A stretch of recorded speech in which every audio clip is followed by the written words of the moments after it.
Hola, soy Juan David Correa. Bienvenidos a Conversaciones Pendientes, un lugar para llenarnos de razones para entender esta época de cambios y este cambio de época. Y alguien precisamente que ha pensado en que estamos habitando una época en que hay una confusión y que tenemos que pensar cómo organizar esa confusión, cómo avanzar en un cambio, en una transformación, es precisamente el politólogo, doctor en ciencia política Juan Carlos Monedero, que desde España viene pensando, dando clases, escribiendo libros. Precisamente tiene este libro que recomiendo vivamente, Política para Indiferentes. Lo consiguen en el Fondo de Cultura Económica desde hace más de 20 años, en un diálogo con América Latina, con dirigentes de América Latina, proponiendo un puente de conversación que creo que ha dado sus frutos y aquí lo tiene y lo sigue teniendo. Gracias, Juan Carlos, por estar Muchas aquí. gracias por la invitación y a tu amable público por dedicarnos este rato.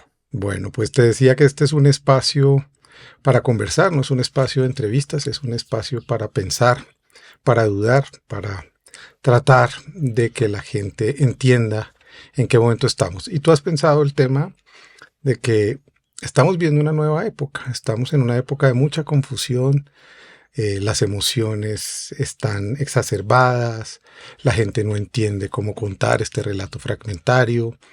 Han pasado muchas cosas, eso tiene que ver con varios de los temas que vamos a hablar hoy.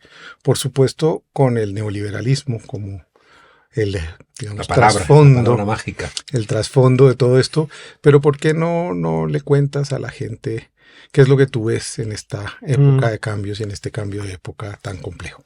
Es verdad que yo llevo una década viendo que cuando teníamos las respuestas nos cambiaron las preguntas y que lo que yo llamo los grandes marcadores de certeza de nuestros mayores a nosotros no nos valían. Y yo lo vivía intentando entender, con cierta parálisis. Repetíamos una frase de Ortega y Gasset que decía: lo que nos pasa es que no sabemos qué nos pasa, ¿no? Y yo, por ejemplo, me daba cuenta de que la izquierda en donde yo militaba era diferente a la izquierda de mis mayores, que era más difícil ser de izquierdas. Yo decía, antes era más sencillo, era clase contra clase, pero ahora había como más elementos, ¿no? Se había incorporado a la izquierda el feminismo, el ecologismo, una mirada crítica a la izquierda del siglo XX. Y decíamos, ¿y por qué tengo yo que cargar con la mochila del estalinismo? O con la mochila del fusilamiento de Roque Dalton en El Salvador por poeta, ¿no? Y por desobediente. O el O, caso Padilla. o Paso Padilla, o en el caso de España, decisiones del Partido Comunista que cuando termina la guerra deciden abandonar a los maquis, que eran los últimos soldados del ejército republicano, porque desde la Unión Soviética se dice, no, ahora va a haber un proceso de reconciliación. Que era inteligente, porque si la izquierda comunista decía en España vamos a hacer la reconciliación, es verdad que dejaba al franquismo como algo más violento, algo más del pasado. O sea, era inteligente, pero tenías que abandonar a la gente que estaba en el monte intentando salvar la dignidad republicana. Todas esas cosas, la propia organización del partido, que para mí es una cosa esencial, que es de las que más me preocupan. La gente le cuesta militar en los partidos, la gente le cuesta asumir esa verticalidad propia, esas jerarquías. Hay una frase que repito mucho de Giulio Andreotti, un canalla italiano, mi amigo de la mafia, pero muy lúcido, que decía que hay amigos del alma, grandes amigos, amigos conocidos, enemigos, enemigos acérrimos, enemigos irreconciliables y compañeros de partido, ¿no? Entonces, yo intentaba también entender por qué la militancia nos costaba tanto. Bueno, y al final pues llegaba a la conclusión de que estábamos en otra época. Leyendo a Gramsci, que nos da tanta luz. Me gustan mucho los heterodoxos, Ujú. no me gustan nada los ortodoxos. Descubrí a un autor venezolano, un filósofo, lúcido, borrachín, Ludovico Silva, que decía que si los loros fueran marxistas, serían marxistas ortodoxos. Entonces, uno de mis profesores nos decía que cada generación tenía que hacer su lectura de Marx, Y me parecía generoso, no nos decía, tenéis que comprar nuestra lectura de Marx, sino haced vosotros la vuestra, porque va a ser diferente. Hay un poema de Bertolt Brecht muy interesante, Antinachgeboren, a los que nazcan después, a los que vengan después, donde cuenta a nosotros que recorrimos tantos caminos polvorientos, haciendo la revolución, que se nos gastaron las sandalias, recorriendo esos mundos tan ingratos, nosotros que vivimos tiempos sombríos, a nosotros que se nos enronqueció la voz, luchando por la revolución, cuando penséis en nosotros, pensad con indulgencia, como diciendo que era un poema que era disculpadnos por haber sido estalinistas. Y dices, no podemos hacer eso, ¿no? Porque entonces la izquierda viene lastrada. Bueno, entonces te decía que tenía una reflexión donde yo veía que los marcadores de certeza, lo que balizaba, lo que organizaba la vida de mis mayores, a nosotros ya no nos servía. Y veía que elementos que eran muy importantes en sociedades anteriores, pues ahora, siguiendo a Gramsci, como te decía, no se acababan de marchar, pero no habían tampoco dejado que viniese lo nuevo. Entonces había una frase de los cuadernos de la cárcel de Gramsci. Gramsci es secretario general del Partido Comunista, un gran intelectual, un tipo muy heterodoxo, que siendo joven en el año 19 escribe un artículo diciendo que la Revolución Rusa se ha hecho contra el capital de Marx. Porque Marx había dicho que la revolución iba a tener lugar en los países capitalistas más desarrollados y tiene lugar en el país menos desarrollado, donde apenas acababan de salir del feudalismo y de la esclavitud, ¿no? Y Gramsci, siendo un marxista, dice, Marx se equivocó, no pasa nada, ¿no? Entonces, Gramsci decía una frase que después se ha empezado a repetir mucho, ¿no? Pero lo viejo no termina de marcharse, lo nuevo no termina de llegar y surgen los monstruos. En ese interregno entre dos reinos surgen los monstruos, ¿no? Entonces, claro, yo veía, por ejemplo, Dios. Un autor, Reinhard Koselleck, que planteaba que la muerte de Dios cambia los paradigmas, ¿no? Lo planteaba Nietzsche. Es un problema serio. Claro, es un problema serio que no nos damos cuenta. Y yo decía, es que yo creo que Dios, tenía razón Nietzsche, que Dios ha muerto, pero claro, pero por otro lado me daba cuenta de que, como dice Newton en su tercera ley, toda acción genera una reacción. Entonces, si se ha muerto Dios, van a surgir sectas reclamando la presencia extremada de Dios, ¿no? Y veías que era así. O sea, se moría Dios, pero crecía el evangelismo, crecía el integrismo islámico, crecían también integrismos católicos, y notabas como que era un péndulo. Y claro, cuando tú dabas algo por muerto y había una reacción, ahí estaban los monstruos. Claro. Un evangelismo que defiende dictaduras, un integrismo que podría justificar en algunos sectores, pues eso, los talibanes o la Sharia, cosas que no nos gustan nada de Irán con su comportamiento con las mujeres o con las minorías sexuales, o también integristas católicos, ¿no? Con un tipo como Juan Pablo II, que se dedicó a cargarse a la teología de la liberación, que ha sido lo más hermoso del cristianismo durante finales del siglo XX, ¿no? A partir del Concilio Vaticano II y ese Papa bueno que era Juan XXIII. Yo no soy creyente, pero Dios nunca abandona a un buen marxista. Entonces, claro, de ese Concilio Vaticano II nace la teología de la liberación, que es la iglesia de los pobres, donde obliga también al marxismo a decir, oye, aquí tenemos que juntarnos, ¿no?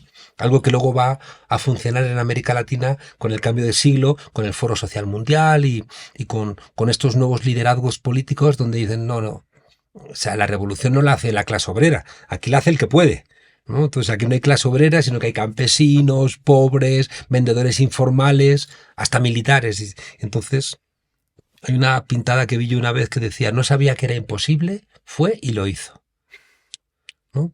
Porque me parecía una frase que resumía transformaciones profundas de gente que asumía cosas como las que decía Lula. No es que la revolución es comer 3 veces al día. Y dices, vale.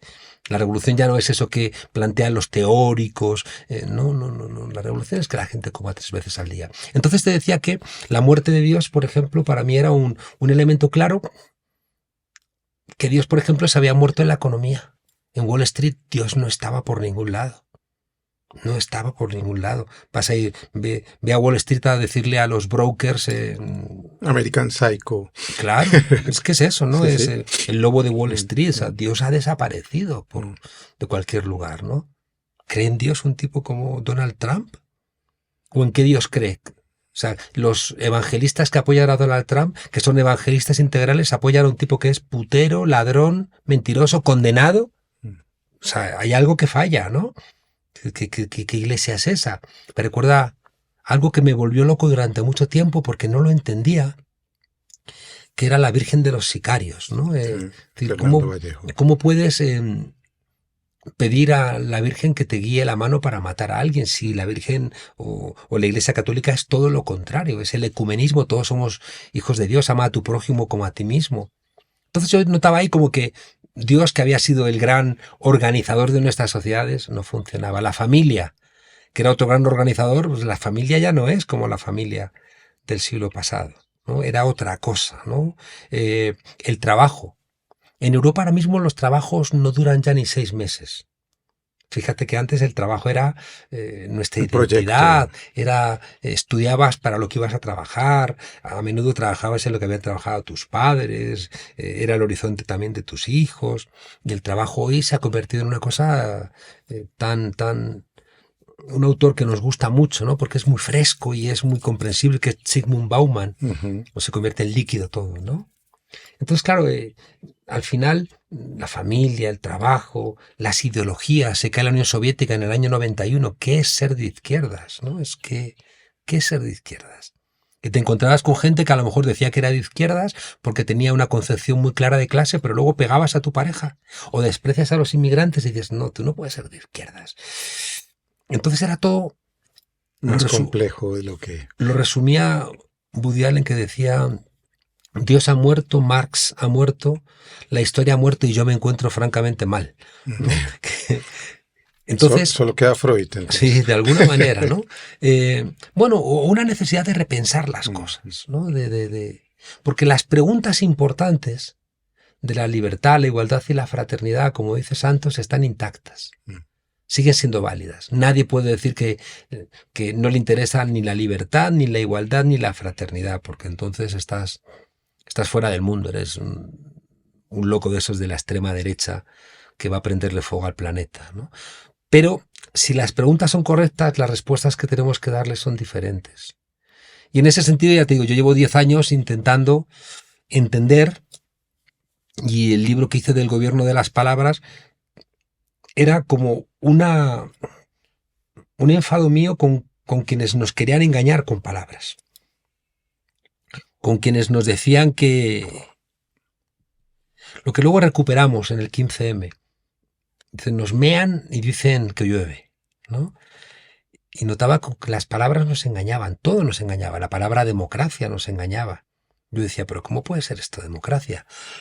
La palabra economía. La palabra daños colaterales para los muertos de Irak. Emprendimiento. Emprendimiento en vez de capitalismo. Eran todo eufemismos, palabras que enmascaraban la realidad, ¿no? Por eso me fui a estudiar a Austin y a otros filósofos que explicaban que la palabra perro muerde. Porque fíjate qué complicado para la gente que nos está escuchando. Dices, la palabra perro muerde. O sea, tú dices, cuidado con el perro, y la gente no entra, ¿no? Esa, la palabra perro muerde. Yo cuando llegué aquí a Colombia por primera vez, me pusisteis los pelos de punta porque a la gente que vivía en la calle los llamabais desechables. Así es. Y yo decía, pero una persona que es desechable ya está muerta. Una persona que tú llamas desechable ya te da igual su vida. Entonces, hoy ya no les llamáis desechables. Hubo una conciencia de qué locura es esta. Pues es como cuando los nazis llamaban un Menschen a los judíos, inhumanos, pues ya los habías matado. Cuando Franco decía que los republicanos eran la anti-España, ya los habías matado, ¿no? Cuando Milei, los zurdos hijos de puta, pues los estás ya matando, ¿eh? Estás dando un pasito para que luego vengan militares de extrema derecha y empiecen a ejecutar a zurdos, ¿no? Hay que ser cuidadoso. Entonces, fíjate qué paradoja. Las palabras construyen realidad. La palabra fuego quema. Si alguien grita fuego, fuego, pues salimos todos corriendo, ¿no? O sea, tiene efectos prácticos. Si yo digo que en el Cabo Finisterre, en el Finisterrae, ahí en Galicia, en España, es donde terminaba el Camino de Santiago, y es el fin del mundo, pues si en el fin del mundo hay un talud, hay un corte, pues si yo digo que la Tierra es plana, es plana para la navegación. Es decir, la enunciación tiene efectos concretos, pero la palabra pan no alimenta. Con la palabra pan no comes. Entonces es como una contradicción donde tenemos que incorporar las dos cosas. Tenemos que incorporar cómo las palabras construyen realidad, pero cómo la realidad es algo más que las palabras. Si hacemos una pausa en toda esta confusión, en esta época que va a advenir y que ya estamos viviendo hoy, me dices que hace una década empezamos muchos a constatar que aquello que ya había empezado a pasar 20 años antes, en el inicio de la globalización a mediados de los 90, empezó a pasar, dices tú en este libro, a comienzos de los años 70. Evidentemente la historia no es como la estamos exponiendo, no es una especie de no pasa ese día. Sí. Pero se empieza a fraguar en el mundo un proyecto, que es el proyecto neoliberal. Evocas tú a gente como Huntington, como personas que le empiezan a plantear con palabras al mundo un programa que va a triunfar y que tiene que ver con lo que dices tú, me parece acá, y es que nos quitan la política, nos vuelven indiferentes a la política, no porque pudieran predecir lo que iba a pasar en el 89 en Berlín, el 91 en la Unión Soviética, el fracaso del comunismo, el fin de la historia, no porque ellos pudieran ver eso, pero sí porque a partir de ese programa se inicia una nueva deriva histórica. ¿Por qué no le contamos a la gente qué es lo que pasa? Porque a veces se habla mucho de neoliberalismo y es otra palabra que no llenamos de sentido. Y yo creo que tú te has esforzado en llenarla de sentido para que entendamos qué es eso. No es tan complicado. Pero tienes toda la razón de que tenemos que hacer un esfuerzo de definición, porque si no, no sabemos de qué hablamos. Si yo te digo, tenemos que reforzar la democracia, tú me dices, estoy de acuerdo. Imagínate que se sientan Uribe y Petro y los dos dicen, hay que reforzar la democracia. Estamos de acuerdo y firman un documento los dos donde dicen, hay que reforzar la democracia. Y Uribe se vuelve a Antioquia y bombardea con glifosatos el campo y Petro regresa a Bogotá y pone en marcha un programa de ayuda a gente de calle, ¿no? Cada uno entiende las palabras como quiere y por eso tenemos que hacer un esfuerzo de ponernos de acuerdo. Y en las ciencias sociales es muy difícil. Nadie en un congreso de medicina discute cómo funciona el sistema linfático, ¿no? Ni nadie te dice, hoy te veo desoxirribonucleico. En cambio, veníamos para acá y alguien te hace una perrería con el coche y le gritas, ¡fascista!, ¿no? Entonces, las palabras pierden su significado. Le preguntaron una vez a Miguel de Unamuno, al filósofo español, ¿qué opina usted, qué cree usted de la existencia de Dios? Y contestó, dígame usted qué entiende por creer, por existir y por Dios, y entonces le contesto, porque si no, igual no le estoy entendiendo. La palabra neoliberalismo, fíjate, nace muy pronto, nace en los años 30 y se consolida en un coloquio en París, donde se juntan un liberal muy famoso norteamericano, Lippmann, y se juntan allí Hayek, se junta Robke, se juntan una serie de muchos alemanes, también norteamericanos, va allí el hermano de Karl Polanyi, y entonces allí se dan cuenta de que el mundo ha cambiado, de que el liberalismo no puede ser el liberalismo del siglo XIX, ni el liberalismo que nace contra la monarquía absoluta, con ideas bonitas como que nadie concentre mucho poder y por eso la división de poderes. Hay ideas del liberalismo que creo que son muy válidas y que la izquierda durante mucho tiempo se equivocó al no entender que esos principios liberales también pertenecen a la emancipación de los seres humanos. Entonces en esto, fíjate que ya ha tenido lugar o está el espacio del New Deal de Roosevelt, Ha tenido lugar las nacionalizaciones en Italia con Mussolini o también cierta regulación de la economía pues en la Segunda República Española, también en la Alemania de Hitler. Y entonces se dan cuenta estos liberales que el Estado tiene que intervenir en la economía.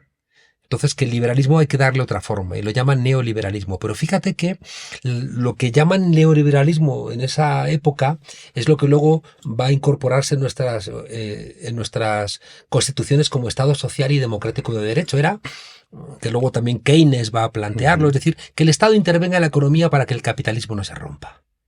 Y ellos se dan cuenta, porque eran gente inteligente, que había que redistribuir un poquito la renta porque si no se iban a hacer todos bolcheviques. En 1917 había ganado la Revolución Rusa, era un faro de atracción política y entonces estos liberales dicen, si queremos salvar al capitalismo, tenemos que hacerlo un poquito más social.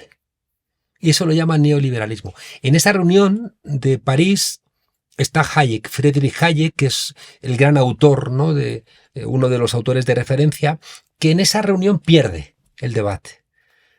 Porque él dice que no, que el Estado tiene que ayudar a las empresas, que el Estado solamente tiene que dedicarse al ejército y a las fronteras y que quien regule el mundo tiene que ser el gran mercado.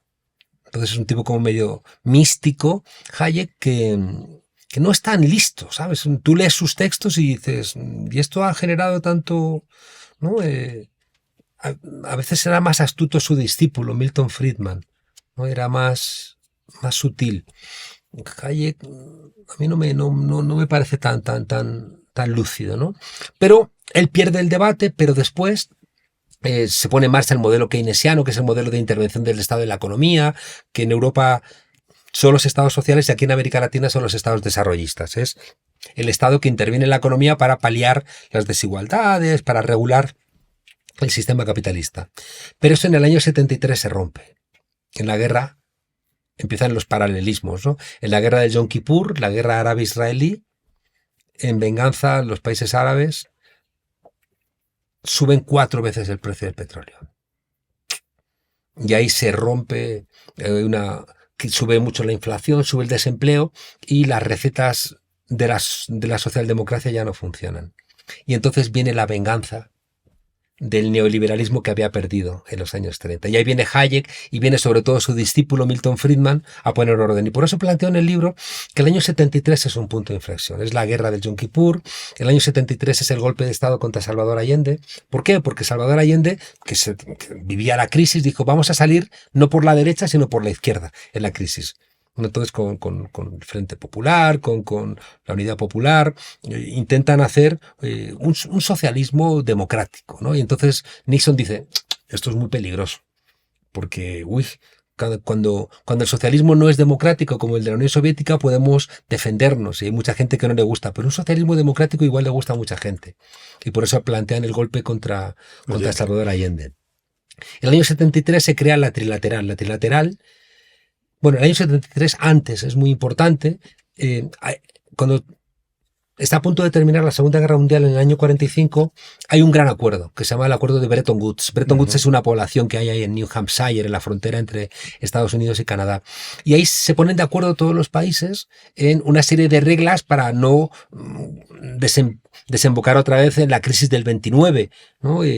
Que llevó a la Segunda Guerra Mundial. Y todos los países se ponen de acuerdo en 4 o 5 reglas muy sencillas. Por ejemplo, que tú no puedes dar a la maquinita de hacer billetes si no tienes un respaldo en oro. Si tú ibas a emitir unos cuantos millones de pesos, tenías que comprar oro en el mercado mundial para respaldar esos papelitos.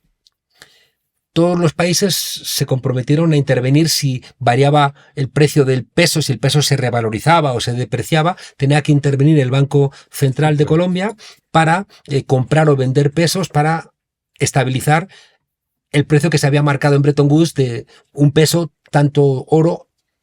Otro de los elementos de Bretton Woods era que todas las monedas se vinculaban al dólar, que eso es lo que permite que Estados Unidos se convierta en una potencia, porque ellos dicen, no somos el único país que tiene la capacidad suficiente como para producir moneda para que el dólar sea la reserva mundial, que todos los países tengan unos ahorritos en dólares en sus países, y nosotros, como somos una potencia, podemos respaldarlo con oro, ¿no? Eh, y se prohíbe que los países puedan sacar dinero fuera de sus propios países. De manera que lo que se ahorra en Colombia era lo que se iba a invertir en Colombia. Los colombianos tenían ahorros, lo llevaban al banco, y el banco lo prestaba a empresas que invertían. Entonces el ahorro de los colombianos y las colombianas era la inversión. Una regla de Keynes. El ahorro es igual a la inversión de un país. Pero para eso el dinero no podía salir fuera. En el año 73 se rompe eso. Porque al romperse el modelo de Bretton Woods, al subir la inflación, al subir el desempleo, se deja la libre flotación de las monedas. Y ahí es cuando se va todo al carajo. Producto de una tensión internacional De la tensión internacional como y también, la que estamos viviendo claro, hoy. Y también una cosa que es un poco más complicada de entender, pero que también fue muy importante, y es que cayó la productividad. Es decir, la tasa de ganancia de las empresas cayó. Porque había muchos países compitiendo. Ya no era solamente Estados Unidos vendiendo al mundo, sino que también estaba Japón vendiendo al mundo y también estaba la Comunidad Económica Europea vendiendo al mundo. Y por eso se crea la trilateral. La trilateral es un acuerdo no existía el G7, no existía el G20, y la trilateral era Estados Unidos, Japón y Europa poniéndose de acuerdo para un capitalismo que ya no era nacional, sino un capitalismo que era global. Ahí comienza el modelo neoliberal. Y el modelo neoliberal lo va a definir más tarde, un tipo que se llamaba Williamson, pero las reglas del modelo neoliberal, esto que se llama neoliberalismo, que se pone en marcha a partir de los años 70, lo han sufrido toda la gente que nos está escuchando. Porque tiene como 6 reglas. La primera, apertura de fronteras. Tú abrías las fronteras y empezaba a venir flujo de cosas de fuera. Sobre todo de mercancías subvencionadas, ¿no? Porque las personas, fíjate, lo controlaron más. Sí, total. En virtud de las necesidades, ¿no? Podían permitir que fueran para bajar los salarios, lo cortaban, y no hubo una total libertad. Entonces, pero era muy importante por los tratados de libre comercio que han golpeado tanto a América Latina. Apertura de fronteras. Segundo, privatización de los bienes públicos. Fue cuando se empiezan a vender empresas públicas, se empieza a privatizar. Una cosa que a mí siempre me ha estremecido en Colombia, la cantidad de universidades privadas que hay, universidades de ¿cómo se llama?, de garaje, ¿no?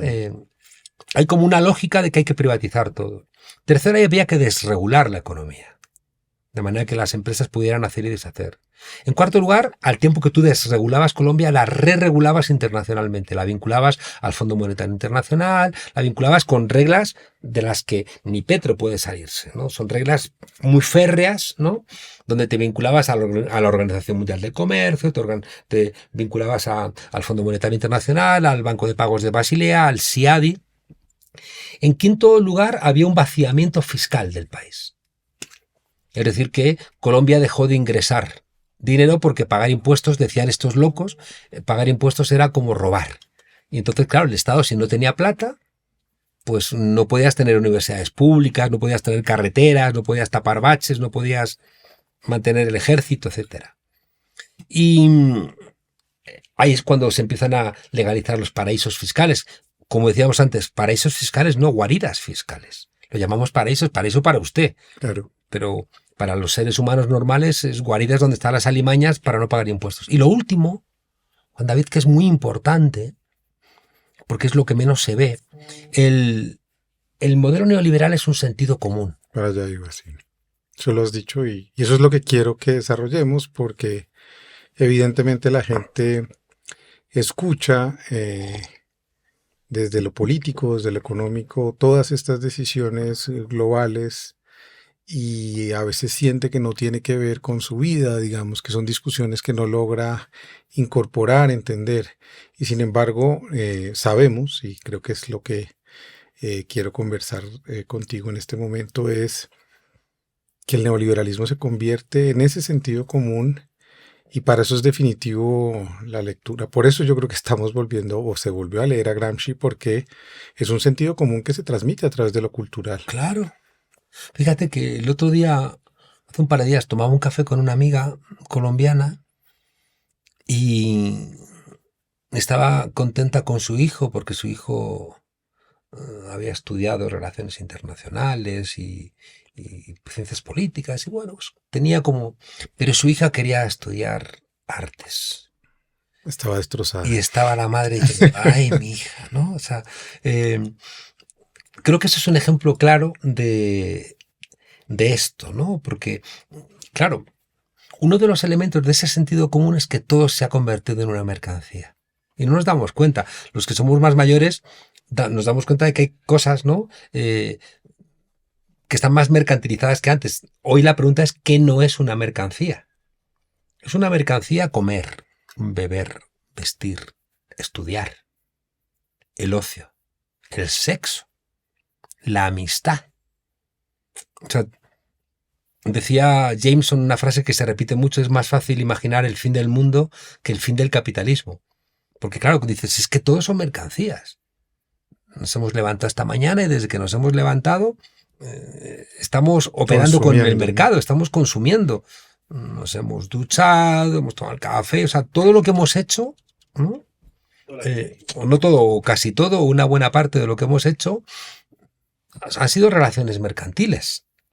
Entonces, claro, el modelo neoliberal es un modelo que nos invita, sin darnos cuenta, a ser egoístas, a pensarnos individualmente. Como decía Foucault, ¿no? Foucault decía que el modelo neoliberal nos invita a ser empresarios de nosotros mismos, a invertir en nosotros. ¿Por qué estudias? Para invertir en mí mismo. Oye, pero no estudias como la chica esta que quiere estudiar artes para encontrar su lugar en el mundo. No. Estudias para vender luego más cara tu mano de obra en el mercado de trabajo. Y dices, miércoles, ¿no? Me hace gracia lo de miércoles porque se dice mucho en 100 años de soledad, lo de miércoles, ¿no? Entonces en la traducción inglesa pone Wednesday. Eso no lo sabía. Entonces imagínate, ¿no? Claro que era un inglés. Un inglés leyendo y dice Wednesday. Y estos colombianos están locos, ¿no? ¿Para qué dirán esto, no? En cambio a nosotros nos toca hacer el esfuerzo de comprender qué dicen ellos. A ellos claro. El sentido común es también es muy colonizado, que hay lenguas, ¿no? Más importantes claro. que otras, que hay... y esa dominación... Cuenta aquí, perdona, ¿sí? Una frase que recogió Eduardo Galeano de un proverbio africano que dice que en tanto en cuanto los leones no tengan sus propios historiadores, la historia de las cacerías la seguirán escribiendo los cazadores. Claro. ¿No? Entonces tenemos que tener nuestro lenguaje. ¿Cómo va a traducir un alemán ay mi Diosito? O échame una manito. O sea, no. El lenguaje es propio de los países, de su propia pluralidad, de su clima. Este clima loco que tenéis, que en una cuadra hace frío, en la otra llueve, luego viene el viento, luego hace calor. O este clima sabio, no lo sabemos, ¿no? Entonces se producen en los años 70 estos acuerdos internacionales y a partir de los 80 se pone en marcha ya a partir del gobierno de Thatcher en el Reino Unido y de Reagan en Estados Unidos. Juan Pablo II. Juan Pablo II, Papa polaco, llega que es donde el comunismo ultracatólico, está débil, claro. De extrema derecha, y empieza a fortalecerse este programa. A Colombia llegan los años 90, la apertura económica, las privatizaciones, los tratados de libre comercio. Y la izquierda que se hace neoliberal. Por favor, habla un poco de esa... Si miras en el año 73 decíamos es el golpe de Estado contra Salvador Allende, es la ruptura de Bretton Woods, ahí comienza el modelo neoliberal poquito a poquito, ¿no? Se empieza a abrir las fronteras, pero todavía hay como mucha reacción, ¿no? Porque hay socialdemocracias en Europa todavía. Y sobre todo hay sindicatos, está la referencia a la Unión Soviética, pero ya empieza a haber golpes duros, ¿no? Empieza a haber, porque el modelo neoliberal claro, si tú privatizas, echas a la gente a la calle, si tú haces los recortes del Fondo Monetario Internacional, subes el precio de los transportes, quitas la universidad pública, el colegio público, la sanidad pública, la gente empeora su vida. Entonces empieza también una pelea, ¿no? En el año 78 se nombra un papa reaccionario, como bien dices. En Polonia es donde había habido la primera fisura en los países del este. En el año 53 hay un levantamiento en Berlín, lo sofocan. En el año 56 es el levantamiento en Hungría, se sofoca. En el año 68 es el levantamiento en Praga, se sofoca con los tanques del Pacto de Varsovia. En cambio, en los 80 hay un levantamiento en Polonia, en los astilleros de Gdansk, con un líder sindical que se llamaba Walesa, Lech Walesa, y ahí no pueden sofocarlo. Y entonces hay una presión muy fuerte para que gane un papa polaco reaccionario. Juan Pablo II va a cargarse a la teología de la liberación y va a poner en su lugar a los Legionarios de Cristo, una organización dirigida por un pederasta demostrado, ¿no?, al cual toleró Juan Pablo II y toleró Ratzinger, Benedicto XVI, un tipo, hay unos vídeos horrorosos, ¿no?, del tipo abusando de niños, y ese es el fundador de los Legionarios de Cristo, que legitimado, le dio un papel primordial en la Iglesia a Juan Pablo II, ¿no? Y al Opus Dei, que es otra organización ultra reaccionaria muy interesada en el dinero. En el 79 Margaret Thatcher, en el 80 Helmut Kohl, en el 81 Ronald Reagan, y en el 82, en América Latina es muy importante porque en España gana Felipe González, que es como un socialista pero ya es un neoliberal, y en México gana Miguel de la Madrid, que es el giro del PRI. El PRI, que siempre había sido un partido muy estatista, se hace neoliberal. Y por eso, muy poco después, en el año 88, 6 años después, Cuauhtémoc Cárdenas crea, se llama Coalición Democrática, un partido que después se va a convertir en el PRD, el Partido de la Revolución Democrática, que es una respuesta desde la izquierda a ese giro neoliberal del PRI. Y entonces el problema es que la izquierda se hace neoliberal. Hay una frase brutal que le preguntan a Margaret Thatcher, ya viejecita, ya jubilada: oiga, ¿su mejor tarea cuál fue? ¿Las Malvinas? ¿Romperle la columna vertebral a los sindicatos? ¿Hacer más autoritaria la sociedad británica? Y dice ella: no, mi gran obra es Tony Blair. Porque la tercera vía. La tercera vía es... Dice, ¿para qué quiero yo la derecha si en España la reconversión industrial y las privatizaciones las hizo el Partido Socialista? Aquí el liberalismo. Claro. Entonces, ahí empieza un momento muy duro donde el neoliberalismo empieza con una lógica de que lo público no funciona, el Estado no funciona, la generosidad es de idiotas, la solidaridad es algo del pasado, el amor propio es lo único importante, piensa en ti primero y luego en los demás. Instala la desconfianza, claro, la vigilancia. Un autoritarismo individualista muy fuerte, pero está en los anuncios, está en la academia, por ejemplo, está muy claro. En la academia empiezan a primarse obras que son libelos sin ningún tipo de sustancia. Estoy pensando en Garrett Hardin, La tragedia de los comunes, donde supuestamente se demostraría que lo colectivo no funciona. Y dices, oiga, es al revés. Dele usted el Amazonas a las empresas privadas a ver cuánto dura el Amazonas. En cambio, los indios, con estructuras comunitarias, salvan el Amazonas. Sí, en cambio, la academia diciendo todo lo contrario y supuestamente afianzándolo. Desde el año 73... Es que es terrible, es que nos mean y dicen que llueve, ¿no? Desde el año 73 los premios Nobel de Economía son todos a neoliberales, que justifican estupideces.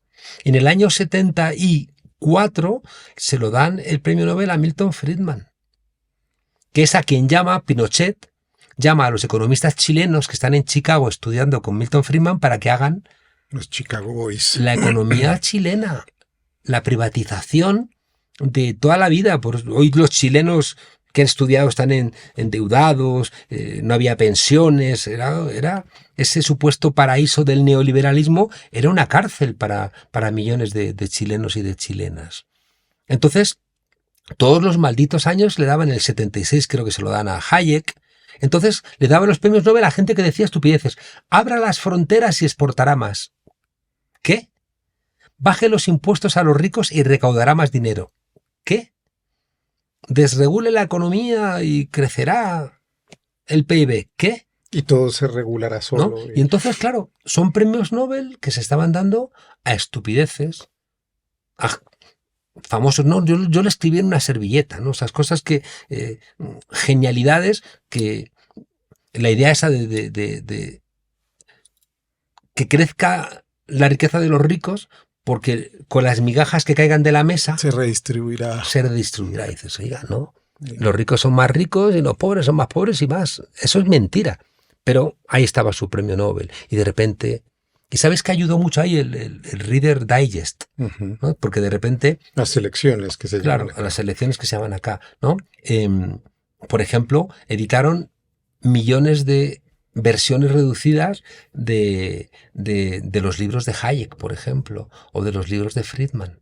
Es decir, los grandes capitales dedicaban plata para popularizar ese discurso que al La final calaba. autoayuda. Sí. Claro, al final calaba, porque si los anuncios te dicen que seas egoísta, si en la universidad te dicen que pienses en términos individuales, si las revistas te dicen que lo público no funciona, si te dicen que todo lo que tenga que ver con la izquierda es malo, si al final pues la gente se hace neoliberal sin darse cuenta, ¿no? Por ósmosis va penetrando y cuando te quieres dar cuenta, ¿sabes dónde se ve eso? Se ve a veces tenemos que salirnos de nosotros mismos para vernos desde fuera, ¿no? Como en Matrix.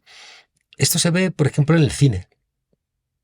Fíjate que en los años 70, que es cuando se pone en marcha esto, se ponen de moda las películas de zombies, ¿no?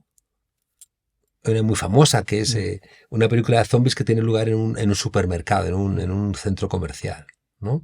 Un poco como todos nos hemos hecho consumistas y en el fondo Bueno, lo que estaba trasladando la película es que todos Thriller somos, de Michael Jackson. O sea, hay claro, una. todos nos hemos hecho zombies. Mm.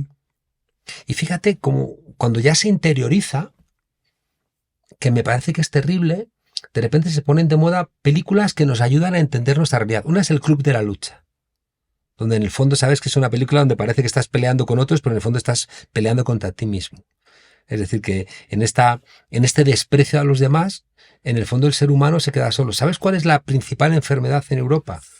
La depresión, especialmente entre los jóvenes. Es decir, que esa sociedad consumista, donde el horizonte es tener plata y demás, no nos hace felices. Y te encuentras a los chavales jóvenes con depresión, sin horizonte vital, aislados, solos, ahora muy enredados en los teléfonos celulares, en las tabletas, pero los seres humanos no somos así, tenemos que tocarnos, vernos, encontrarnos. Una película que se pone de moda que yo digo, pero ¿cómo nos puede caer simpático Aníbal Lecter, ¿no? El del Silencio de los Corderos, un tipo que se come a seres humanos. O nos gusta Los Sopranos, ¿no? De un mafioso asesino que es que tiene Conflictos conflictos psicológicos y tiene que ir al psiquiatra, ¿no? Tantas otras, ¿no? Pero ir contra ese sentido común te convierte en un ser peligroso. Escribir contra ese sentido común. Empiezan las burlas. Recuerdo un libro en América Latina que estudiaba, y todos los estudios culturales de los años 80, que eran una crítica marxista a esa cultura neoliberal, fueron objeto de burlas, Claro. de las tiras cómicas, de los cómics, de cómo a través de la cultura se empezó a producir una ideología de la cual es complejo salir.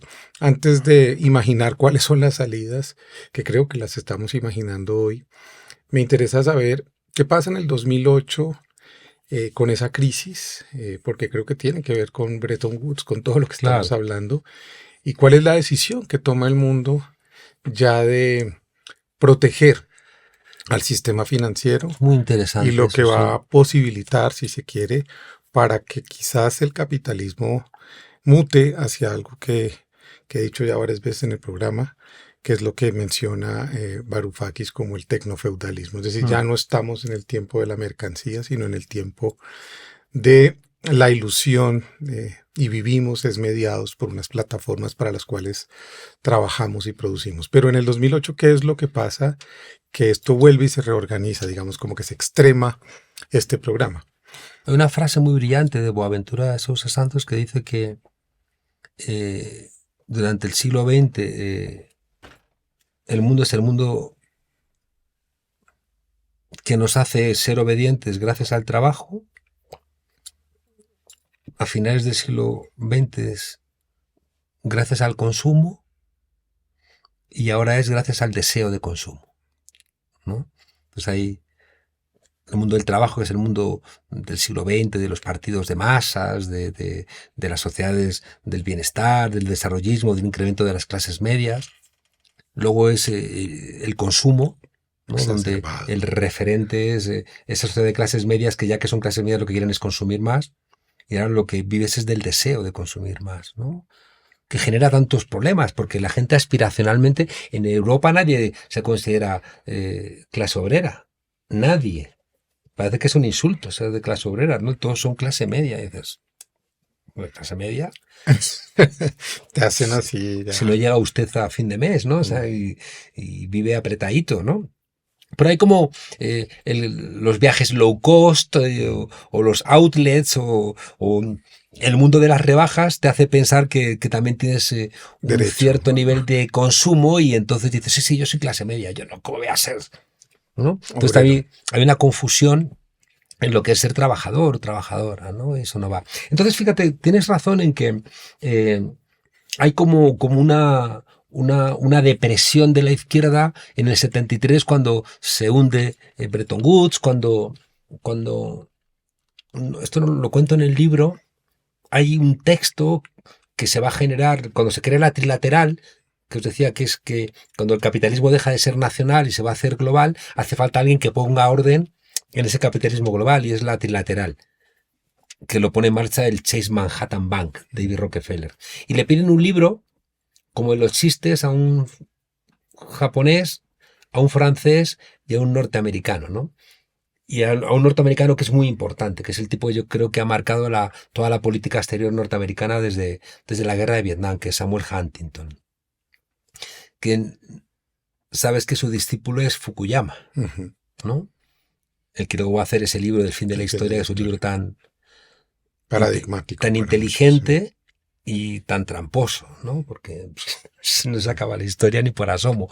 Pero en el relato sí, en el relato ya no había nada que no fuera capitalismo y democracia parlamentaria liberal, ¿no? Y quien pensara lo contrario se equivocaba, ¿no? Con una arrogancia.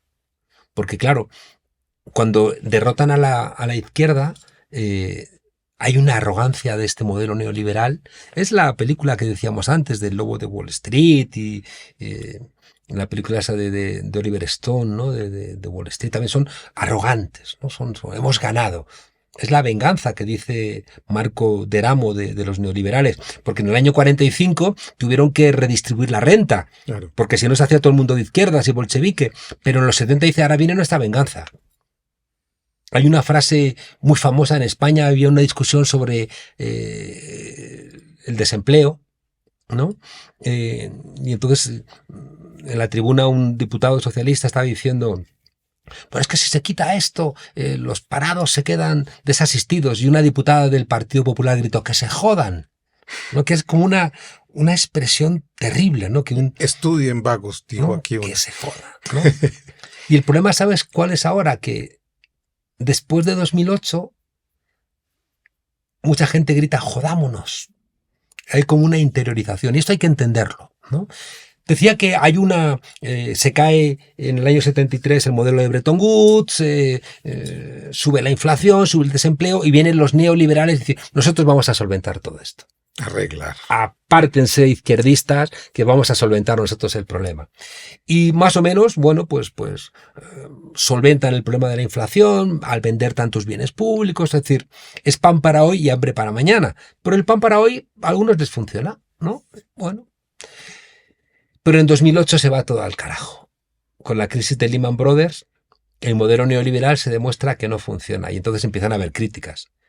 Oiga, esto de la curva de Phillips, esto es una estupidez, o esto que usted decía de que había escrito en una servilleta de que si se bajaban los impuestos a los ricos al final se enriquecía todo el mundo, esto es una estupidez. O sea, empieza a plantearse el Gary Becker, lo que decía eran estupideces, el Garrett Hardin eran estupideces, Richard Dawkins hace una nueva versión de su libro El gen egoísta diciendo yo nunca dije que la gente tenía que ser egoísta.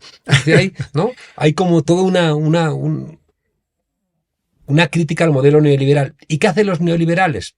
Dar una vuelta más de tuerca. Y entonces ocurre algo que siempre ha pasado en la historia y es que cuando el capitalismo está en crisis, se radicaliza. ¿Y qué ocurre? Que a partir de la crisis de 2008, pues es cuando llaman a Bolsonaro, llaman a Donald Trump, llaman a Beppe Grillo Cast, llaman a... en Italia. Claro, llaman a... Beppe Grillo era una cosa como rara, ¿no? Porque Beppe Grillo Es convence como a el mucha gente adelanto de de izquierda, este momento, ¿no? pero convence a mucha gente de Mm. izquierda, ¿no? Aunque después era un tipo tan particular, tan mesiánico, Mm.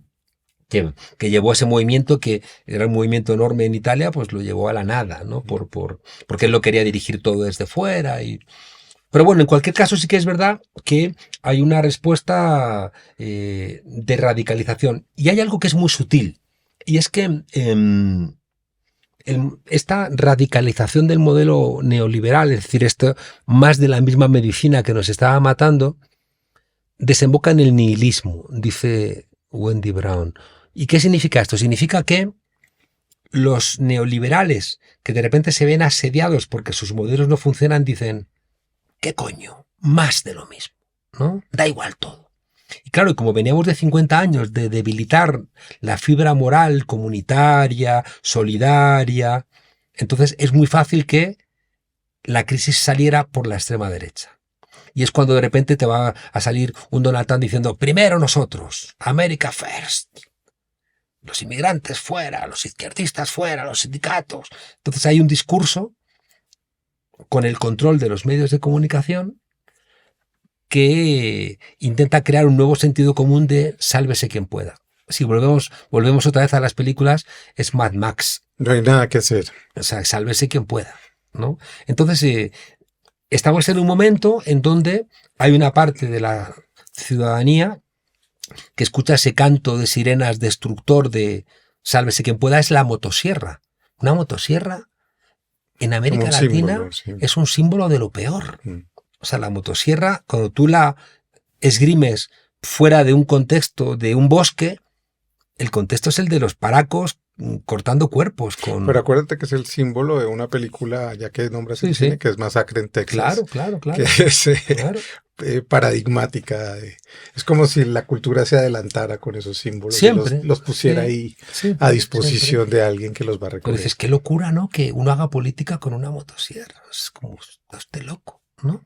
Pero hay espacio porque hemos ido dinamitando toda nuestra sensibilidad social después de 50 años de modelo neoliberal. Hay una cosa, te decía, que en el año 73, cuando se crea la trilateral, David Rockefeller le pide un libro de análisis a Samuel Huntington, a Crozier y a Watanuki, un libro que se llama La crisis de la democracia, que se publica en el año 75 y que es el programa de máximos del modelo neoliberal. En ese libro dicen cosas que hoy se han convertido en sentido común.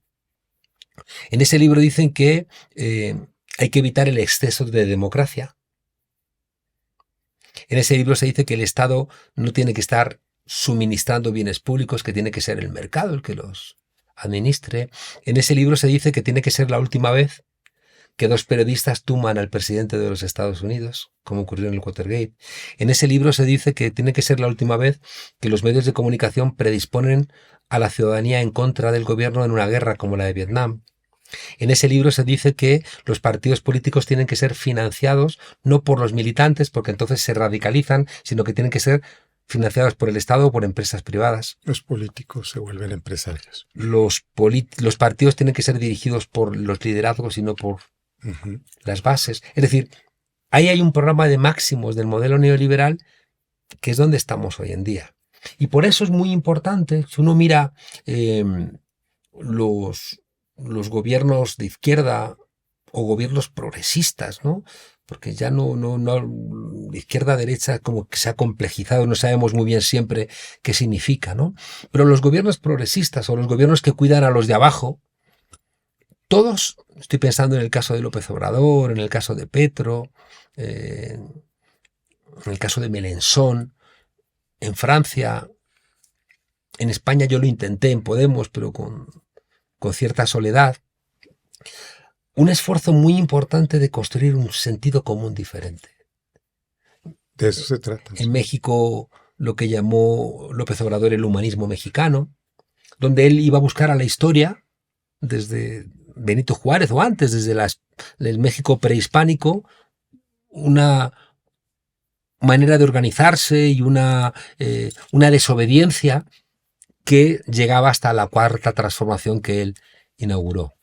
Yo escucho a Petro y a Petro le escucho hablar de la historia, le escucho intentar anclar lo que él está intentando en esta Colombia como potencia de la vida, buscarle en la historia. Nuevo relato. Claro, pero un nuevo relato basado en la historia, pero que le dé herramientas a los colombianos y a las colombianas de algo diferente a tú eres lo único importante, porque yo escucho a la derecha y su bandera es yo, lo quiero todo, lo quiero ahora. ¿No? Mientras que hay otro discurso de decir, no, vamos a... Por ejemplo, fíjate, una cosa que insiste mucho Petro es, oiga, el planeta no es de los que vivimos ahora, también es de los que vengan después. Que es algo que, por ejemplo, el mercado nunca lo puede entender. El mercado, si hay una mercancía ahora, la consumes. Oiga, no podemos consumirla porque entonces no va a haber planeta para los que vengan después. O Estados Unidos, siendo el 5% de la población, no puede emitir el 25% del CO2 porque es que está impidiendo que otros países puedan hacer lo mismo, porque entonces no hay planeta. Entonces, ese discurso de construir un nuevo sentido común es muy importante y eso nos regresa otra vez a Gramsci, nos regresa a la hegemonía cultural, nos regresa a la lucha de las ideas, nos regresa a la necesidad de no dejarles a ellos los medios de comunicación. ¿Por qué ha ganado Donald Trump? Porque un millonario como Elon Musk se ha comprado una red, Twitter, como los matones en el colegio le cambia el nombre a los compañeros y en vez de llamarla Twitter la llama X y la pone al servicio. Se llama X, además. X, no importa.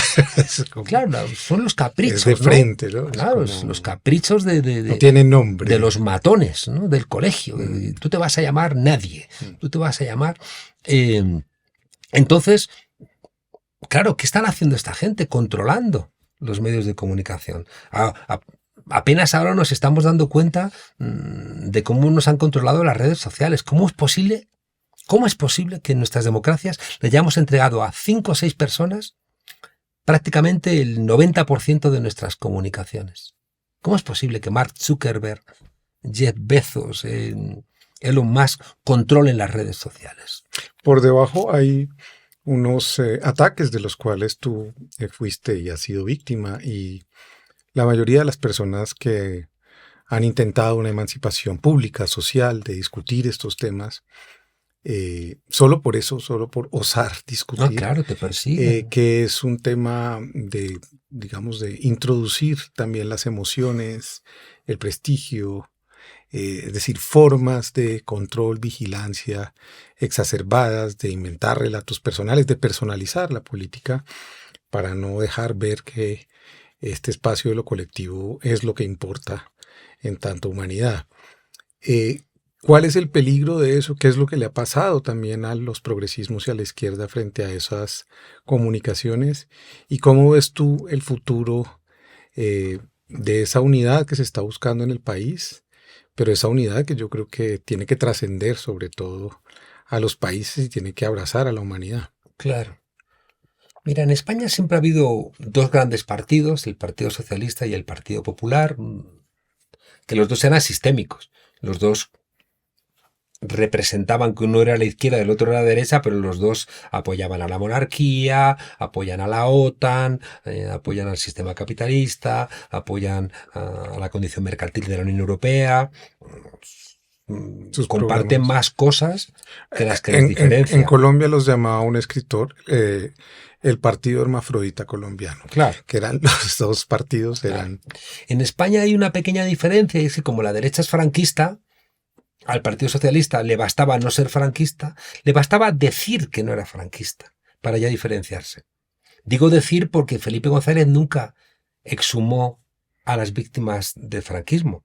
En España hay todavía 114.000 republicanos en fosas comunes, en zanjas y en cunetas. En España, Federico García Lorca es un desaparecido. No sabemos dónde asesinaron a Federico García Lorca los franquistas.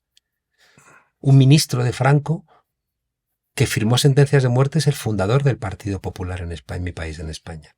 Entonces, claro, esa condición tan dura le basta al Partido Socialista con verbalmente negarla para parecer ya otra cosa. Pero no hicieron un esfuerzo, hasta Zapatero no se hizo un esfuerzo para exhumar a los muertos. Y ya digo, hay 114.000 todavía que no han sido exhumados. Está ahora mismo aquí en Colombia Baltasar Garzón, que por pelear esa lucha lo sacaron fuera de la judicatura, ¿no? Entonces, fíjate, en España siempre ha habido una izquierda, que era Izquierda Unida, a la cual se toleraba porque no hacía daño. No era inocua. Eran pequeños. ¿No? Eran pequeñitos, eran muy vieja izquierda y no hacían daño. Salvo que cuando llegó un líder que era Julián Guita, que sí que era un tipo muy lúcido y se adelantó a la caída de la Unión Soviética y generó una suerte de frente amplio. Ahí pudo gobernar, pero Felipe González no quiso gobernar con él. Gobernó con un corrupto como Jordi Pujol, que era de la derecha catalana. Pero cuando Anguita pudo gobernar, empezaron a insultarle, que era un loco, le hicieron una campaña durísima en el diario El País. Sigue otra vez el bipartidismo, la crisis de 2008 genera una revuelta popular y en 2011 el pueblo estalla en las calles y en las plazas con el 15M, el movimiento de los indignados. Y de ese movimiento de los indignados nace Podemos. Decidimos montar un partido político nuevo, de nuevo cuño, un grupo de profesores de la Universidad Complutense, de la Facultad de Políticas, y nos presentamos a las elecciones europeas 3 meses después y sacamos 5 eurodiputados y las encuestas nos empiezan a decir que somos los que vamos a gobernar en España. Y ahí comienza un ataque furibundo. Ya en el propio 2014. Yo, como era el mayor, empiezo a recibir las principales críticas, te empiezan a acusar de blanqueo de capitales, de financiación ilegal, hasta al final que te acusan, como hicieron con Julian Assange y demás, te empiezan a acusar de cualquier barbaridad, de acoso, de cualquier cosa. Tenemos la suerte que en España yo he tenido como 20 querellas. Sí. Como 20, ¿eh? Y es verdad que como tenemos una supervisión de la Unión Europea, y no todos los jueces en España son sinvergüenzas, no es verdad, ¿no? Entonces al final se han archivado, a mí se me han archivado todas las querellas, incluidas las últimas que han sido feas, ¿no? Pero ellos son conscientes de que eso te debilita. O sea, acusaciones constantemente y siempre justo antes de las elecciones o cuando yo, por ejemplo, en España he trabajado mucho en la idea de la unidad, ¿no? Porque siempre he sido consciente de que lo que se dice, ¿no? Que si vamos separados nos van a ahorcar juntos, ¿no? Y el propio sistema electoral en España castiga mucho la división. No, y al final si la izquierda va dividida, la derecha con un 20% de los votos gobierna. Y entonces yo he sido muy beligerante en un discurso. Primero, cuando fundamos Podemos se funda unificando todos los fragmentos de la izquierda. Luego nos dividimos y yo he peleado mucho contra esa división porque he visto en todos los lugares que la división es la antesala de la desaparición, ¿no? Entonces lo que pasa es que no he tenido mucho éxito en el caso de España, ¿no? En otros lugares donde he podido colaborar, pues ha ido mejor porque han mantenido la unidad, como por ejemplo en México. Y yo creo que ahora aquí en Colombia ha sido el país que a muchos nos ha partido el corazón durante mucho tiempo porque no le veíamos solución. Porque yo soy profesor de teoría del Estado, ¿no? Entonces yo era muy consciente de que, claro, si en el Estado estaba infiltrado el narco y los grupos paramilitares, es que ¿por dónde te escapabas? Es que no había... Era una dictadura perfecta, más que la priista, porque el priismo también ejerció la violencia, pero aquí era muy brutal, ¿no? Y por tanto no había hueco. Y el hecho de que ganase Petro, ¿no? Y que hubiera un gobierno de izquierdas, el primero en 200 años, de repente cambió radicalmente las cosas. Y una de las herramientas que siempre, invariablemente, yo cuento en el libro el caso de la Nestlé, donde cuando hicieron una campaña para vender leche en polvo, diciendo que las buenas madres no eran las que daban el pecho, sino las que le daban leche de fórmula a sus hijos, que eso generó una matanza enorme porque no había agua potable en África, no había agua potable aquí en América Latina, no se esterilizaban los teteros, y un grupo de religiosos hizo una campaña de baby killers, ¿no? Para ir contra la Nestlé por esa campaña, ¿no? Y entonces, cuando eso se hizo muy popular, la Nestlé, en vez de dar marcha atrás, reconocer el error, lo que hizo fue contratar a un tipo de la inteligencia militar norteamericana para romper el movimiento. Y para romper el movimiento lo que hizo fue, hay que fragmentarlo. Hay que identificar a los radicales, los que son los que piensan, son los que tienen una lectura completa de lo que ha ocurrido.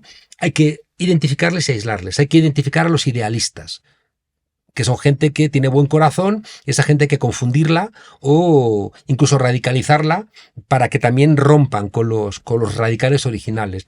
Hay que localizar a los oportunistas, y esos hay que comprarlos, ¿no? Porque están ahí, pero pueden responder a otro tipo de motivaciones. Y hay que localizar a los realistas, que son la gente que al final, si le ofreces ser los que gestionen, van a aceptarlo, y en nombre de ese realismo no van a buscarse problemas y van a dejar de pelear.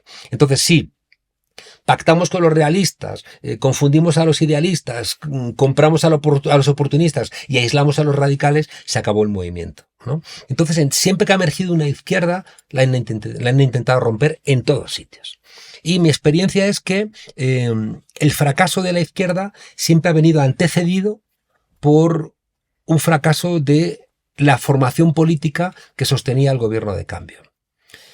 Dicho de otra manera, donde no ha funcionado un partido diferente, un partido, un movimiento, la izquierda se ha peleado, y la pelea ha sido siempre la antesala de la caída del gobierno y de la destrucción de la posibilidad de una transformación. Y eso lo he visto sobre todo cuando se trataba de sustituir a liderazgos muy poderosos como Correa en Ecuador, como Evo Morales en Bolivia, como Cristina Fernández de Kirchner en Argentina, como Lugo en Paraguay, en España Pablo Iglesias. Es decir, esas sustituciones, si no tenían detrás un partido unificado, diferente, que no fuera jerárquico, sino que fuera dialogante, deliberante, terminaba en desastre y regresaba a la derecha, y te encuentras, pues, por ejemplo, fíjate en Ecuador, que están persiguiendo a la oposición, que se ha hecho el narco dueño del país, un desastre, ¿no? Entonces, claro, aquí en Colombia hay un desafío enorme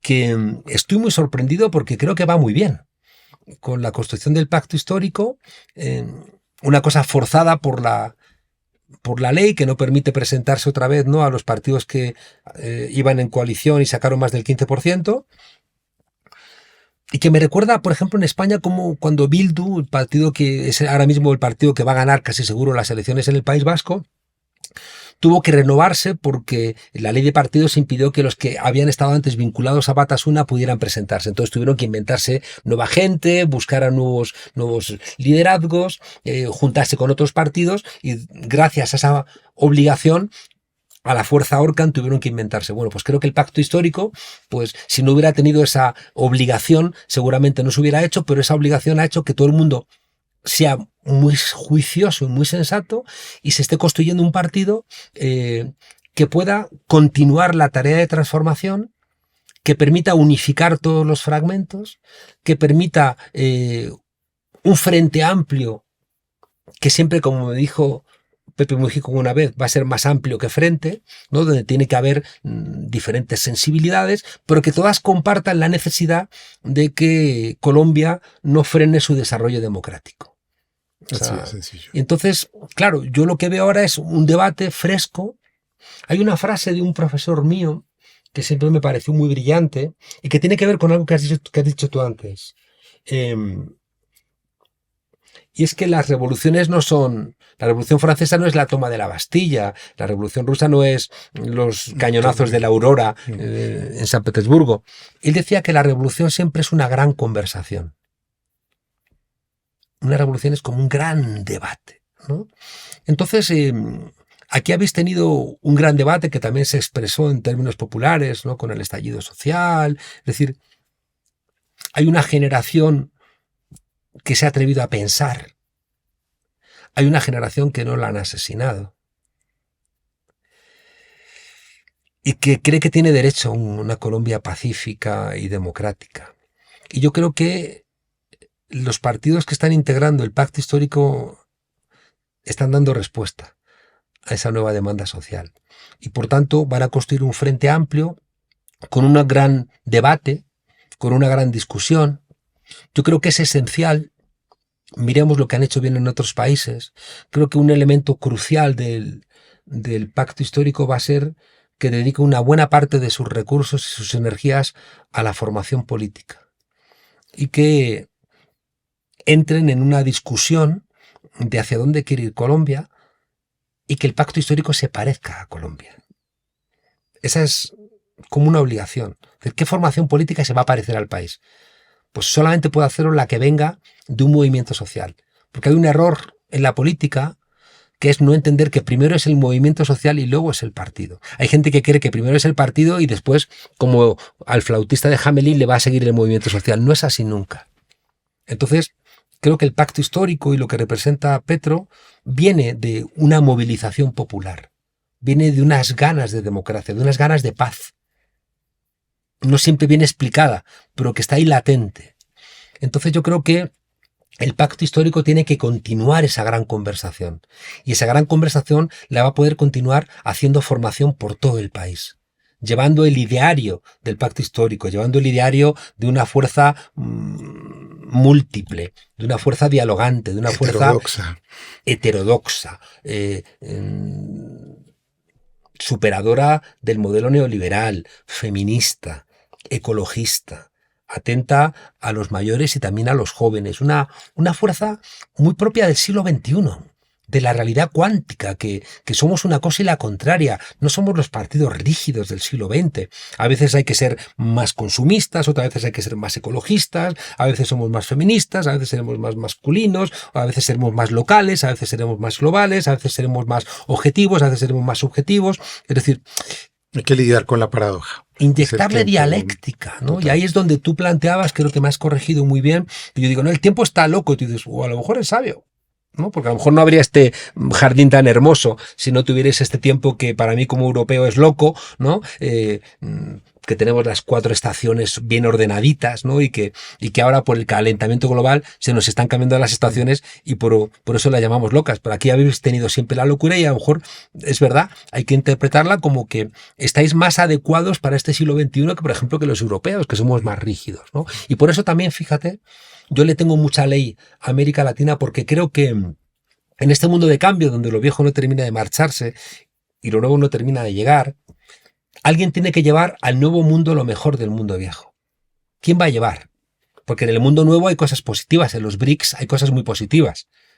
El Banco de los BRICS, donde acaba de entrar Colombia, no va a ser como el Fondo Monetario Internacional.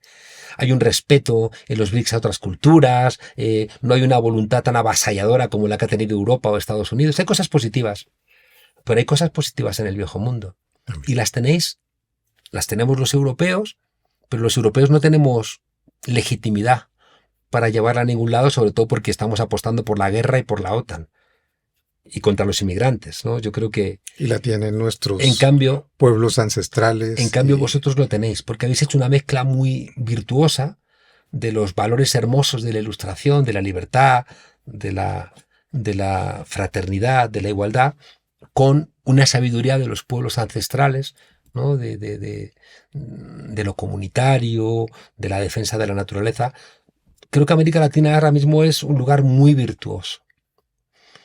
Porque ¿quién va a llevar al nuevo mundo los derechos de las mujeres, la libertad de expresión, la libertad de reunión, los derechos individuales? ¿Quién lo va a llevar? No están en Irán, no están en China, no están en Rusia, no están en los BRICS.